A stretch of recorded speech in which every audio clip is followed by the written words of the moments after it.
While many things caught my attention in Italy, such as the scenery, food, and overall culture, the Italian school systems stood out to me in particular since I spent 4 hours a day in a classroom. Prior to stepping foot in my first grade class on that first day, I had only experienced American schools. From day one, I quickly recognized similarities and differences between Italian and American schools and compared my Italian first grade class to my American kindergarten class. I loved connecting my two experiences and discovering that all students are kids, no matter their culture or language. At first, I easily recognized some differences between the two school systems. For example, the hours of the school day are very different in Italy because students have a 2-hour lunch break where they are allowed to go home to eat. I also noticed the absence of technology in the Italian schools.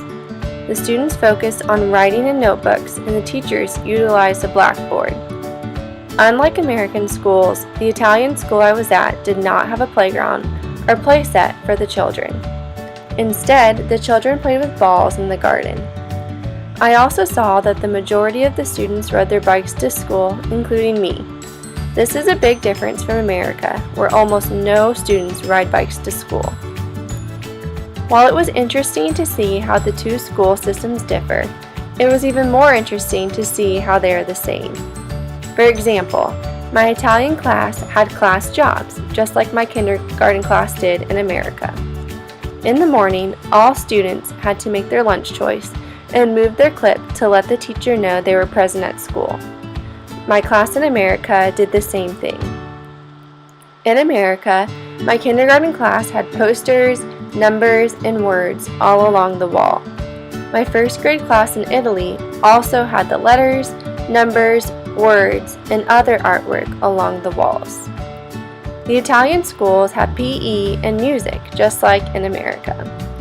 The similarity that I found most interesting, however, was that they taught the same math content. At times during math, I felt like I was back in America in my kindergarten class.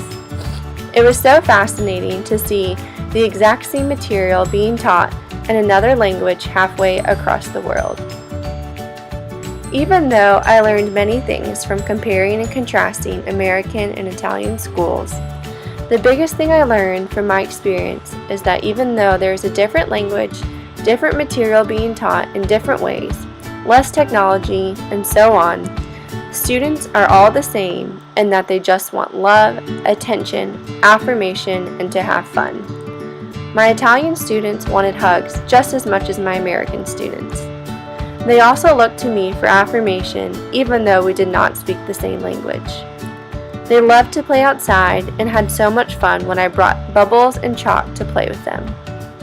So while my time in Italy taught me many valuable lessons, I will forever take my experience in the classroom with me as I student teach and begin my teaching career in America.